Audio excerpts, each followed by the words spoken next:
Assalamualaikum warahmatullahi wabarakatuh. Alhamdulillahirabbil alamin. Anak-anakku sekalian, alhamdulillah pagi hari ini kita bisa ketemu lagi walaupun lewat asinkronus ya. Hari ini kita asinkronus. Saya akan melanjutkan materi yang kemarin kita sudah membahas tentang energi, yaitu energi magnet, dan Ustaz juga sudah mengajak kalian untuk melakukan kegiatan berupa praktek membuat garis gaya magnet. Ustaz berharap kamu juga bisa melakukan di rumah ya, walaupun sebenarnya enggak terlalu susah, jadi kamu bisa melakukan di rumah sendiri. Tentu butuh tenaga, butuh alat dan bahan ya anak-anak ya. Untuk hari ini kita akan melanjutkan tentang energi listrik. Ustadz akan mereview tentang energi listrik anak-anak ya. Jadi kita melanjutkan kembali materi energi. Kemarin materi energi magnet, sekarang materi energi listrik. Baik anak-anak, Ustadz share tentang energi listrik dulu materinya.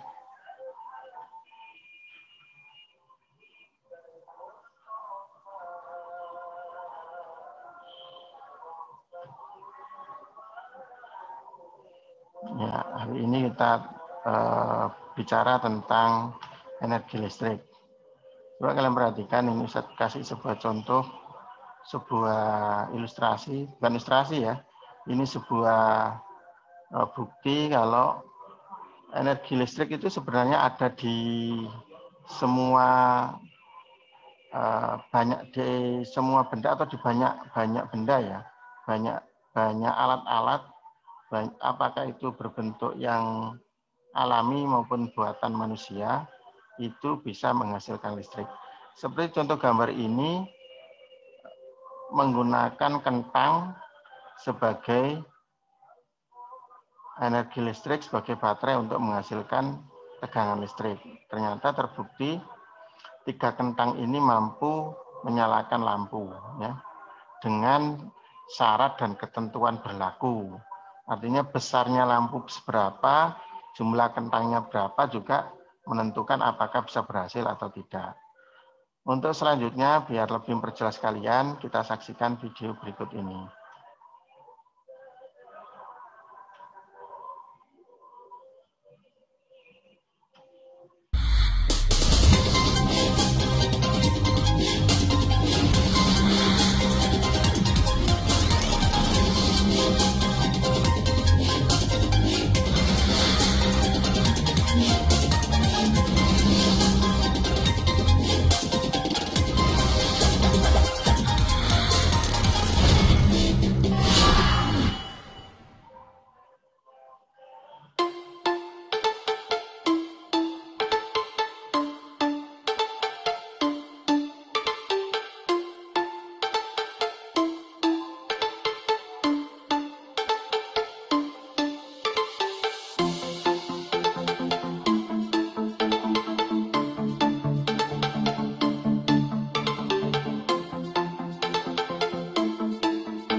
Ya, bagus sekali anak-anak ya.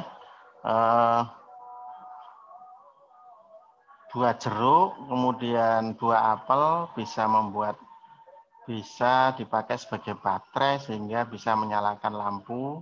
Beberapa lampu LED bisa menyala, kemudian juga bisa membuat kipas mini bisa bergerak dengan cepat seperti dialirkan ke listrik seperti listrik yang ada di rumah kita ya. Anak-anak, Ustadz juga sudah pernah membuat ini, tapi menggunakan dua percobaan yang Ustadz lakukan. Yang pertama menggunakan tomat, ternyata tomat tidak berhasil. Yang kedua Ustadz menggunakan jeruk nipis atau jeruk pecel. Nah itu Ustadz pilih jeruk pecel yang mulai layu dan lunak itu agak gembu itu ya. Bukan yang masih keras bukan, tapi Ustadz pilih yang agak lunak. Ternyata berhasil menggunakan lampu LED, lampu LED kecil itu pakai 3 jeruk atau 4 jeruk, ternyata berhasil. Itu bisa kalian lakukan di rumah, tidak susah karena hanya menggunakan satu. Tadi kalau di situ dicontohkan pakai paku baja, kalau Ustadz dulu pakai seng ya, Ustadz pakai seng, kemudian kalau lebih mudah pakai paku baja aja, kemudian pakai potongan kawat tembaga kabel. Jadi kabel yang isinya hanya satu, tembaganya satu itu agak besar, itu yang dipakai untuk yang ditancapkan ke jeruk atau apel. Jadi kamu sediakan kawat tembaga yang agak besar itu, yang dari kabel yang isi satu itu, biasanya untuk instalasi rumah itu, kabelnya itu isinya satu, nah itu kamu pakai, plus paku baja. Penghubungnya tembaga kecil yang dipakai untuk kabel listrik yang rumahan yang kecil itu yang isi 2 atau 3 itu ambil salah satu itu bisa dipakai. Tapi jangan lupa tembaga-tembaga itu kamu bersihkan dulu, ada pelapisnya, isolatornya berupa plastik, terutama yang tembaga besar itu kamu bersihkan dulu pelapisnya baru kamu pakai. Nah, kamu coba praktekkan di rumah anak-anak supaya kamu bisa membuktikan bahwasannya dari buah jeruk, dari buah buah apel, dari kentang itu bisa menghasilkan energi listrik. Baik anak-anak, kita lanjutkan itu video Ustadz ini untuk motivasi kamu supaya kamu bisa praktek di rumah dengan bahan-bahan yang sederhana. Seperti kemarin praktek magnet bahannya sederhana, sekarang praktek tentang listrik juga bahannya tidak terlalu susah dan sederhana. Anak-anak, kita mengulang kembali tentang listrik ya. Apa sih syaratnya listrik itu bisa menyala? Maka syarat pertama yang harus dimiliki oleh rangkaian listrik adalah rangkaian listrik itu tidak bersifat terbuka. Yang terbuka itu apa maksudnya? Coba kalian lihat. Ini satu rangkaian listrik. Nah, ini satu rangkaian listrik, perhatikan. Nah, ini namanya rangkaian tunggal. Kenapa disebut rangkaian tunggal? Karena hanya satu lampu. Ya, karena hanya satu lampu, ini kita sebut dengan rangkaian tunggal. Nah, dihubungkan semuanya oleh sebuah saklar ini. Dihubungkan dengan sumber listriknya yaitu baterai, dihubungkan sebuah saklar. Ketika saklar ini dibuka, otomatis di sini nggak ada penghubung. Yang biru ini nggak ada penghubung. Kabel yang sini dengan kabel yang sini nggak terhubung. Karena saklar yang dibuka, maka rangkaiannya jadi terbuka. Ya. Jadi apa yang dimaksud dengan rangkaian terbuka? Rangkaian yang saklarnya terbuka atau tidak terhubung. Maka lampunya tidak akan bisa menyala. Maka rangkaian listrik tidak akan bisa menyala. Ya.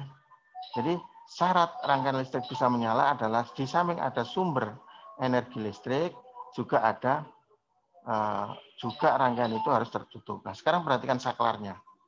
Perhatikan saklarnya. Ya. Saklar itu tertutup sekarang. Ya, saklar itu tertutup.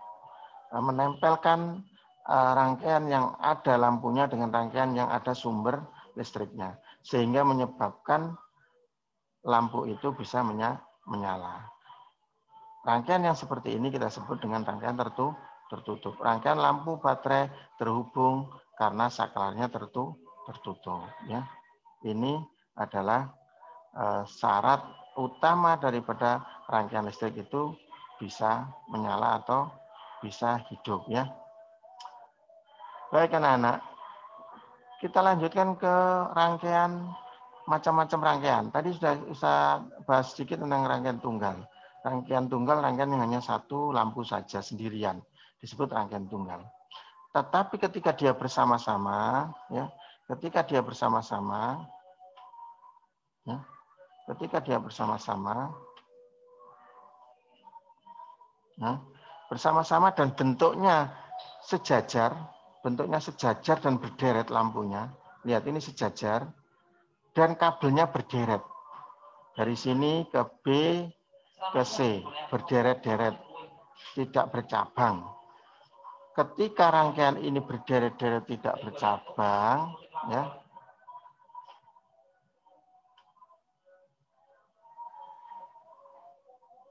Nah, seperti ini. Maaf ya. Ketika rangkaian ini berderet-deret tidak bercabang seperti ini, maka rangkaian ini kita sebut dengan rangkaian seri, ya. Rangkaian ini kita sebut dengan rangkaian seri.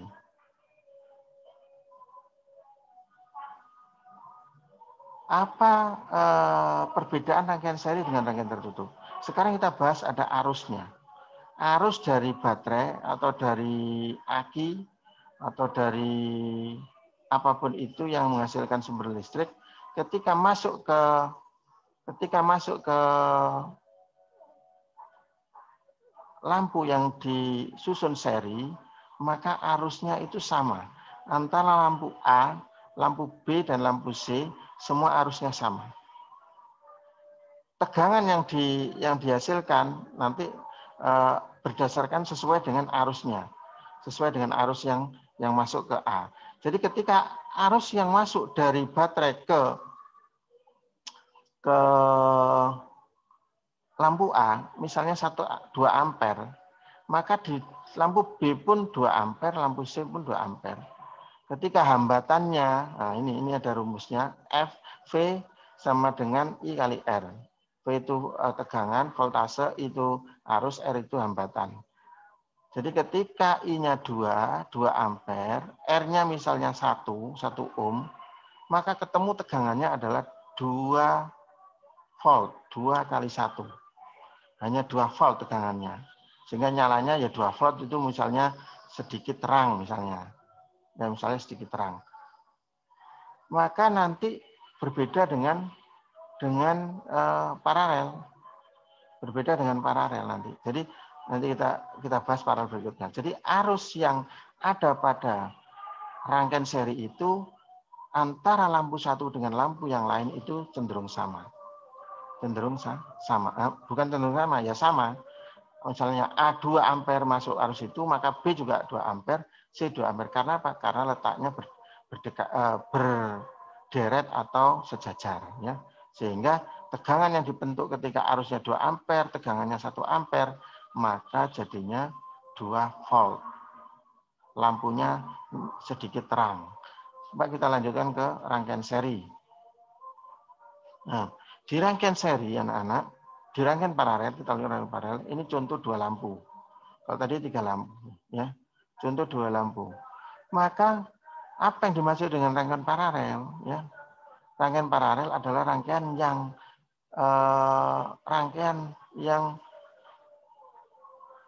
kabel yang dipakai untuk menyusun itu bercabang. Nah, lihat bercabang ya, tidak sejajar atau berderet, tapi bercabang. Coba kamu lihat bagian gambar A, gambar 1 dengan satunya kan sama.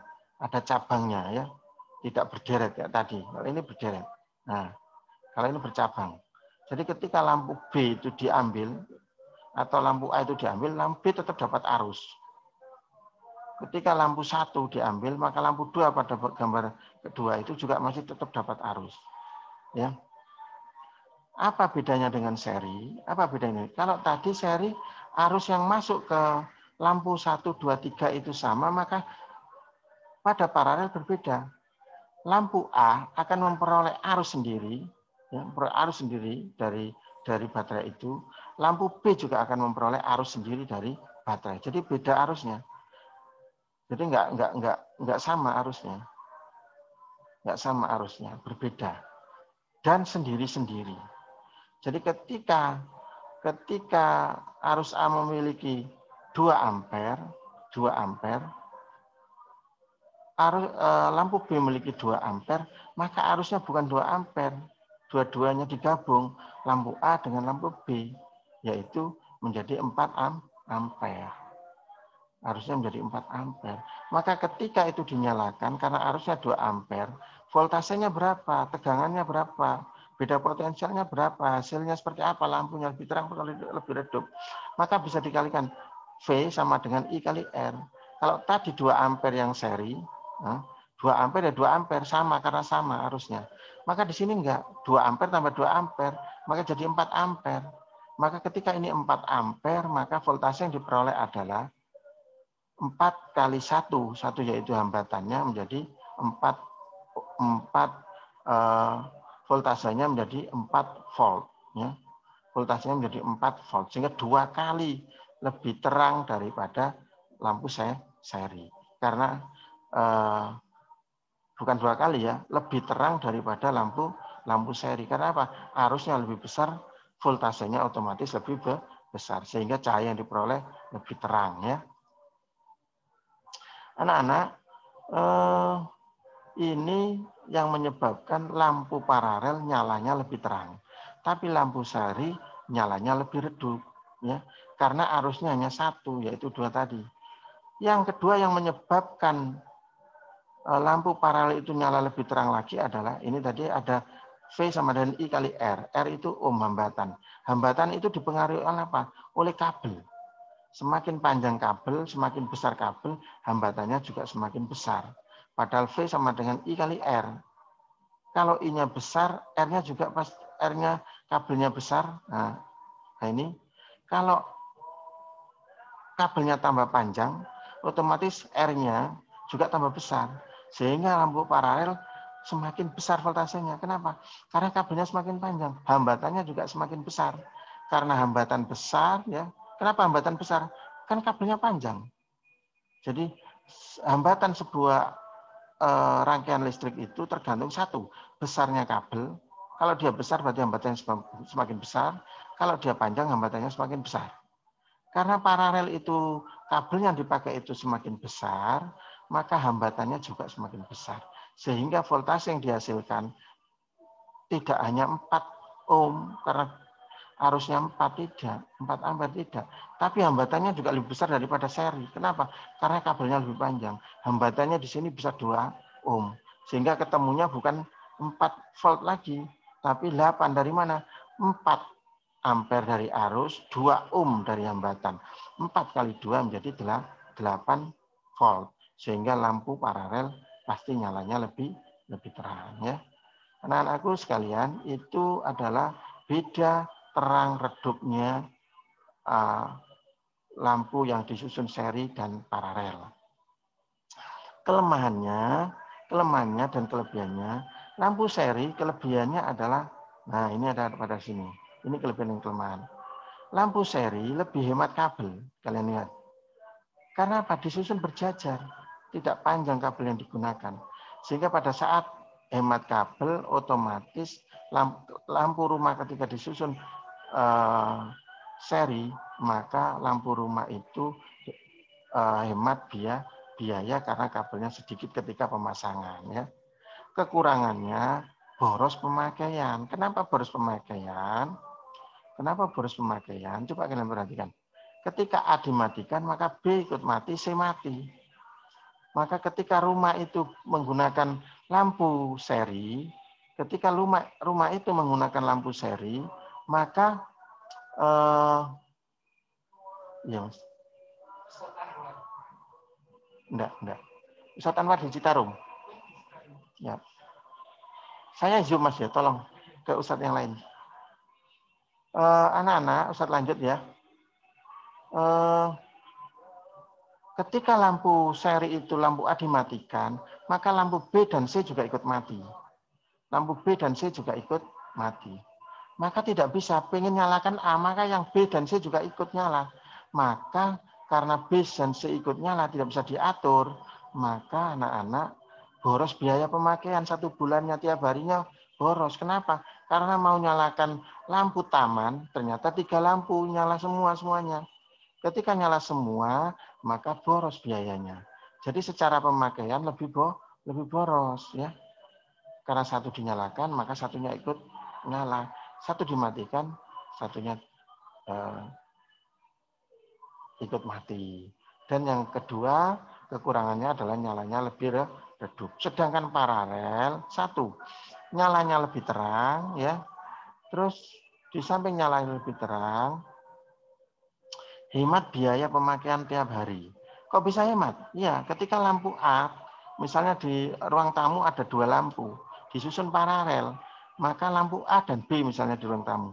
Maka Ustadz tidak ingin terang-terang, pakai satu lampu saja, maka lampu A dimatikan, lampu B tetap nyala.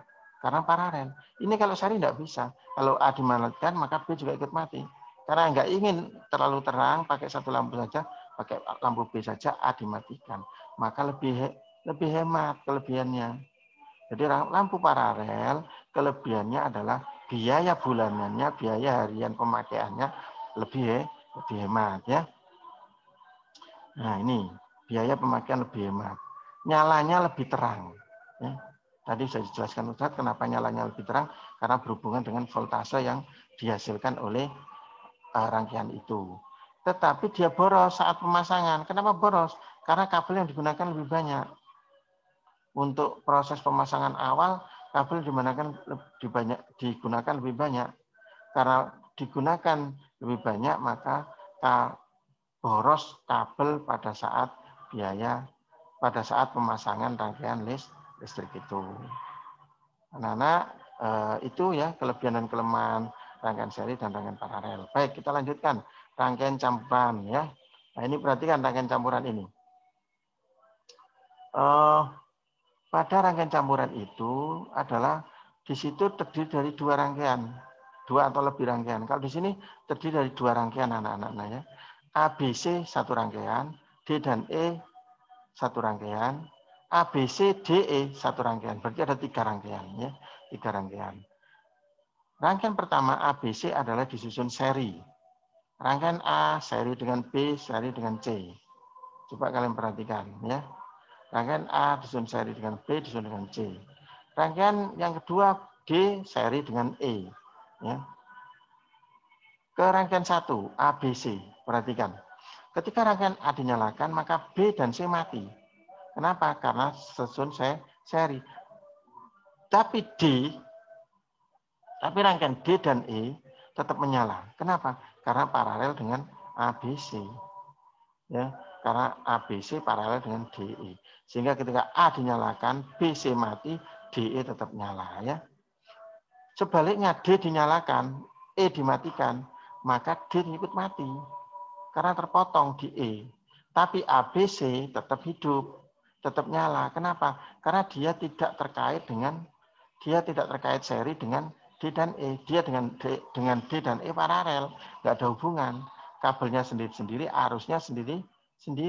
Sehingga ABC tetap hidup walaupun D atau E dimatikan atau dipadamkan. Ya, ini rangkaiannya. Jadi rangkaian pertama gambar tersebut adalah 2 rangkaian seri ABC, yaitu 1 rangkaian seri, lampu D dan E juga 1 rangkaian seri.